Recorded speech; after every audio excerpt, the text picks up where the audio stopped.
roads diverged in a wood, and I took the one less traveled by, and that has made all the difference.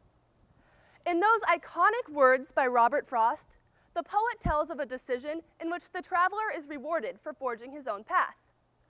We can imagine what this traveler may have experienced as he journeyed on the road less traveled.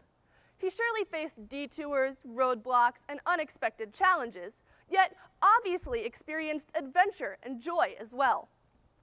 By taking the road less traveled, he found that determination, original thinking, and a courageous choice made his life more rewarding, and that has made all the difference. Our founding fathers also set forth upon a road less traveled over 200 years ago, when they convened to write our United States Constitution. With determination, original thinking, and courageous choices, these wise travelers, the delegates to the Constitutional Convention, set forth upon a road less traveled in order to forge the path to the republic that we are privileged to live in today. The road to our current day Constitution was filled with detours, challenges, and roadblocks. It was never an easy journey. And yet, that road has made all the difference in our lives today. And perhaps nowhere has it made more of a difference than in the right to vote, the most basic of all democratic freedoms. The right to vote exists for every citizen, every year, and yet voter turnouts are often dismally low. People need to know and appreciate the difficult and often treacherous journey that occurred on the road less traveled in order to earn them the right to vote. Let's take a few moments to look more closely at the Constitution. Perhaps digging deeper into the history of this document and learning about the road to our republic will reignite a sense of pride in every citizen's right to vote. The original Constitution had some flaws and restrictions, but as the preamble states, in order to form a more perfect union, the founding fathers made it clear that the Constitution was just the beginning of a more perfect union. Article 5 authorizes the creation of amendments to the original Constitution. Its authors had the foresight to know that detours in the road would need to be made as time marched forward and progress continued. 6 voting right amendments have been added over time, guaranteeing each and every one of us the right to vote, as long as we uphold our responsibilities as citizens. The year was 1789, and the road less traveled was just beginning to be explored. It was the year of the first presidential election, but according to the newly written Constitution, only 6% of the American population was eligible to vote. 6%. Now, the Constitution did not establish any rule about who could vote, only that voters would be determined by the individual states as written in Article 1, Section 2. And the states took advantage of that, creating laws that limited voting to only white male landowners. Now journey onward 81 years to 1870. During this time, most white males had earned the right to vote, whether or not they owned property. But the end of the Civil War brought Amendment 15, and race, color, or previous condition of servitude could no longer keep African American men, former slaves, from voting.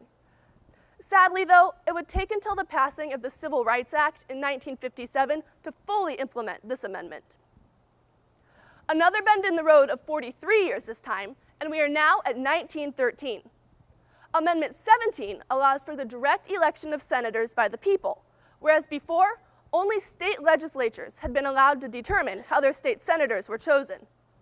Politicians were deciding which other politicians would hold office, but this amendment gave the power to the people to decide who would represent them in Washington, D.C. For over 100 years, women had been on the road less traveled in order to get their right to vote. They had faced roadblock after roadblock on their often discouraging journey. Names such as Fanny Wright, Lucretia Mott, Elizabeth Cady Stanton, Jane Addams, and Susan B. Anthony were all part of the tremendous women's movement, during which women faced years of opposition, harassment, and sometimes even imprisonment. But the women's movement finally realized its dream in 1920 with the addition of the 19th Amendment. It stated that voting rights could not be denied on account of sex, and women finally joined the ranks of voting citizens. It took another 40 years for the next voting right amendment to be passed. Number 23 allowed citizens of Washington, D.C. to participate in presidential elections. Prior to this amendment, citizens of DC had been forbidden to vote, as the district was not a state. But the citizens of our nation's capital became voters in 1960, and another roadblock on the road less traveled was removed. And only 4 years later, in 1964, Amendment 24 eliminated the poll tax. The poll tax, enacted in the late 1800s and early 1900s, had been imposed by the southern states in an effort to discourage African Americans and poor whites from voting.